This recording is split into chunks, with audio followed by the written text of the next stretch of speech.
তোর মতো সুন্দরী মেয়েদের দিকে সবাই হা করে তাকিয়ে থাকে, আর দেখ ছেলেটা একবারও তোর দিকে তাকাচ্ছে না। আমি কি ওকে দেখানোর জন্য সাজুগুজু করে আসি নাকি? আর টাকাটা হবেই বা কেন? আমি কি খুব শক্ট? কেন তাকাইলো না?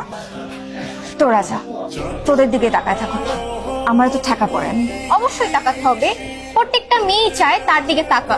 কেন ছেলেরা চায় না?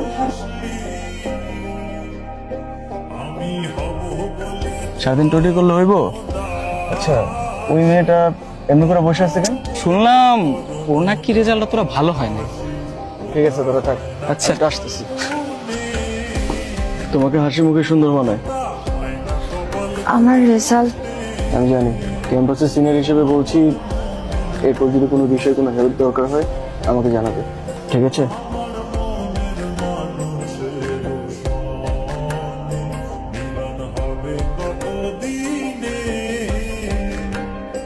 শুনলাম তাকে সত্যি এই ছেলের সাথে তোমার সম্পর্ক কি? সম্পর্ক আছে কে বললো? বাড়ি ফিরতেছিলাম, নিজের বাইক দিয়ে নামাই দিচ্ছে। আমি এই ইউনিয়নে পলিটিক্স করি, আমি আশা করব তোমার নিয়ে আমার যেন কোনো বিতর্কে জড়াইতে না হয়। আমার ব্যাপারে তোমার কিছু জিনিস জানা দরকার। ছোটবেলায় বাবা মাকে হারানোর পর আমি একাই বড় হই।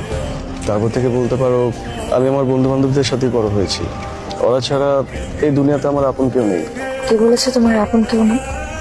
আমি তো আছি। আমি বুঝলাম না। তোমার বন্ধুরা যদি তোমার আপনজন হতে পারে, তোমার পরিবারের সদস্য হতে পারে, তাহলে তোমার ছোট্ট দুনিয়ার একজন সদস্য কি আমি হতে পারিনি? তুমি কি সারা জীবন আমার সাথে থাকবে? কখনো কিন্তু ছেড়ে যেতে পারবো না।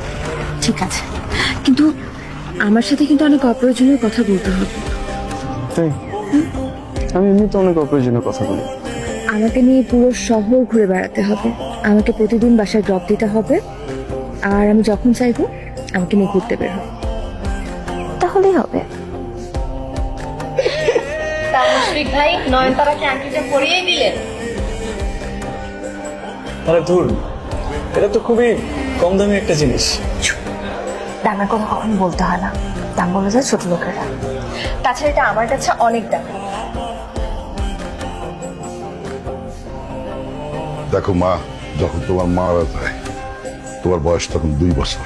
তোমার সুখের কথা চিন্তা করে আমি বিয়ে শাদী করি নাই। কেন করি নাই জানো? তুমি যাতে ভালো থাকো। দুনিয়ার কোনো বাবা মাই চায় না তার মেয়ে কষ্টে থাকো, তুমি সুখে থাকো, সেটাই আমি চাই। কিন্তু ওই ছেলে কোনোদিন তোমারে ভালো রাখতে পারবো না। তোমার যেটাতে ভালো হয় সেটাই আমি করব। বাবা, ওরে আমি কোনোদিন কষ্ট পাইতে দিই নাই। তোমার বাবা আমার বন্ধু, আমি চাই তোমাদের পরিবারে আমার মেয়ের যেন কোনো আলোচনা না হয়। আরে বন্ধু, তুই তোর মেয়ে নিয়ে এত চিন্তা কেন করছিস? হ্যাঁ? তোর মেয়ে এতদিন তোর ঘর আলো করেছিল, এখন থেকে আমার ঘর আলো করবে। তাহলে তুই যদি বলিস, তাহলে কাজী সাহেবকে বলি বিয়ের কাজটা শুরু করতে। শুরু করো। কাজী সাহেব, শুরু করেন। আলহামদুলিল্লাহ। হ্যাঁ হ্যাঁ, বিয়ে করান জলদি জলদি। কি হয়েছে তোমার? এমন করতেছো কেন? এটা কারণটি? মায়ের আন্টি এমনিতেই পড়ছিলাম। মুশফিক, আমার না ভালো লাগতেছে না, তুমি আমাকে একটু জড়ায় ধরবা। আমার না এখানে ভালো লাগতেছে না, আমাকে বাসায় নামাই দিবা। ব্যাস এখানে রেখে দাও। ওখানে? হ্যাঁ। তোমার বাসা আরো সামনে?